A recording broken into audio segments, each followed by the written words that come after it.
Hey everybody, what's up? My name is Doug, and today I wanted to walk through the frequently asked questions that I get all across the comment sections of my videos. Now I've got 72 roughly videos out there right now, a lot of which are geared at helping you get the most out of your fitted caps.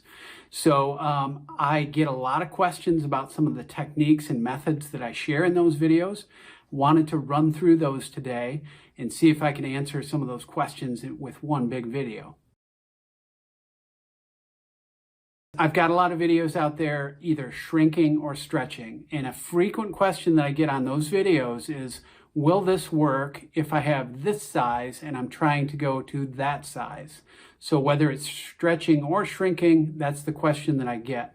And the answer that I always give is that you can count on about 1/8 of a size. No matter what size you're starting from, you can confidently assume that you can get about 1/8 of a size.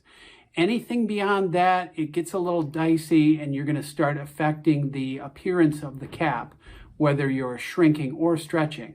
But within that 1/8 of a range, plus or minus, you should be able to get a good fitting cap out of the one that you have in front of you. That's what you can count on. Now, second, on that same note, a viewer will say, hey, I feel like I'm somewhere between sizes. So maybe it's somebody saying, hey, I'm somewhere between a 7 1/8 and 7 1/4. Which one should I buy? Well, the answer that I give to all this, and most fitted cap fans start to learn this pretty quickly, is that New Era has a ton of variation between their caps. So you might buy a 7 1/4 one day that feels like it fits great, it feels like it was made for your head, and then a little bit later on you pick up another 7 1/4 which you think is going to be great, but it's either too tight or too loose, and that's just part of the deal with fitted caps. They vary a lot from cap to cap, and this is something that drives people who buy a lot of fitted caps crazy because it's hard to count on. So my standard advice is just stick with a size that you have the most consistent success with. Be confident that with a small investment in a couple of tools that you can get size to behave correctly. So if you get that 7 1/4 and that's your consistent size and it feels a little too tight, you can use a hat jack to open that up a little bit. And conversely, if it feels a little too big, you can apply a shrinking technique to get that a little bit more snug to your head. The sizes of the caps are inconsistent, so you just have to be consistent in your approach.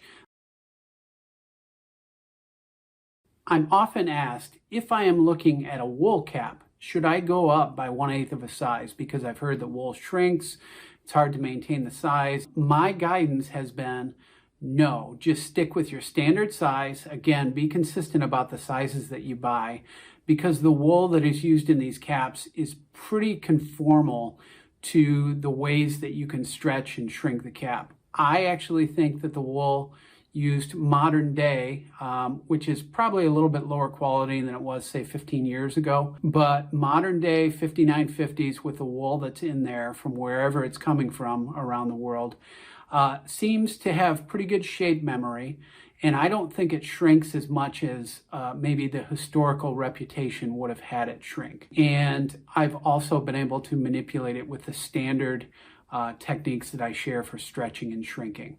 Now, the one thing that I will say is that wool does seem to shrink a little bit more when you deliberately try and do it.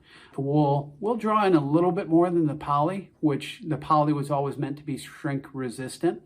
But in general, you do not have to worry about going up a size, because there's enough ways to manipulate the cap where I don't think you're going to be at risk with the wool for shrinkage the way it used to be. I generally get more size questions around the low profile version of the 5950 as well. A lot of times that takes the form of somebody asking, hey, it's lower profile. I've heard that they either run big or run small. Should I change my size? Should I go one size up for the low profile 5950? And my answer to that is, since you are losing volume in the crown right here when you go to that lower silhouette, that yes, I do recommend actually going up by 1/8 of a size. But let me tell you, that is a personal preference of mine, because the sizing ring that's inside the sweatband does not change when you go to a low profile 5950. They're still putting the same circumference in the cap with the sizing ring that's buried inside the sweatband. So that size is going to be very consistent from the standard to the low profile, or at least they're trying to be consistent. But what I like is to get just a little bit extra size, because when you go from standard to low profile, you are losing the extra headroom, especially over the forehead, where I get a lot of comfort from the cap. I'm a normal 7.5. I go to a 7 5/8 when I get a low profile 5950.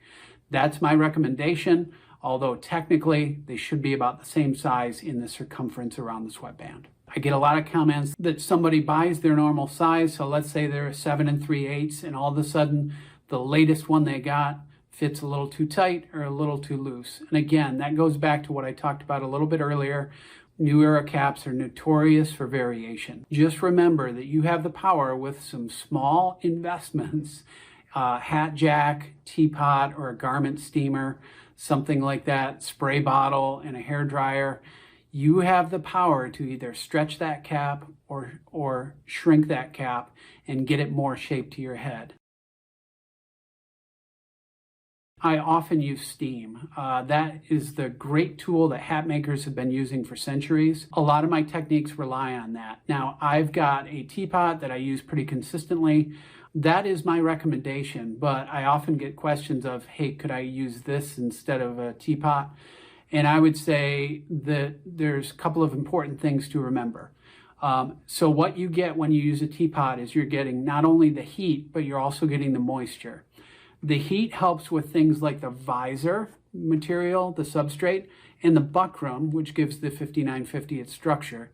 The heat really makes a difference and makes those more moldable and pliable and formable. But the moisture that you get from the steam also helps with the fabric and getting that a little bit more compliant when you're shaping some of these things. It's the combination of the heat plus the moisture that you get in steam that really helps you shape the caps. Follow-up question tends to be, can I use a hairdryer for this technique instead of the teapot? Just keep in mind that the moisture is really what helps you work with the fabric. So if it's the visor or the buckram that you're shaping, sure, hairdryer will be just fine. But if you're doing anything else, like using the hat jack to stretch the whole cap, that's where I really recommend the steam, because that is going to help you with not only the harder plastic, more rigid materials inside the cap, but also the fabric on the outside of the cap. I love my viewers and subscribers and the suggestions that they make, because I've gotten tons of ideas from some of the comments. It's like, maybe I should look into that. So keep them coming. But I also get a lot of questions that have to do with, you should make a video about this. And it happens to be a topic that I've covered already in another video. When I respond to those, I usually just try and include a link that shows, hey, I tackled that a couple of years ago or something like that. Here's the video. So I try and respond with a video to get there, but I always include links in the description box below every video. You can go either follow those links, or you can just go to my channel. Look at the front page of the channel where I've just organized some new playlists, or you can just click over to the videos tab and see all the videos that I posted. Now, another question that I'm almost always surprised to see is some viewers will post a question of, does this work? And I can assure you that I wouldn't have posted a video if I didn't have some or total success with the technique. And if I did post a video where it didn't quite work out, I've normally said, hey, this is about as far as I can get it. I can't do any more from here. So I've been very honest in the videos that I've made about how effective something can be. Everything that I post is true from my own experiences, and I've tried to capture that with the video sequences where I actually show you how to do these things. So if I posted it, it works. And if it didn't work, I will tell you right in that video that I was unsuccessful in trying to get it to do that. I also get a few viewers every now and then telling me that I should make a collection video, and I'm totally flattered by that. I would say my collection is not gigantic like some of the ones that I've seen. you know, on Instagram or on YouTube. I am approaching 100 fitted caps. Not quite there yet, but that's the neighborhood that I'm in right now. But the focus of my channel has mostly been on helping you viewers, subscribers get the most out of your fitted caps and your collection. I do love collecting unique caps, but I just haven't shared a collection video. I may still do one in the future, but I appreciate the comments.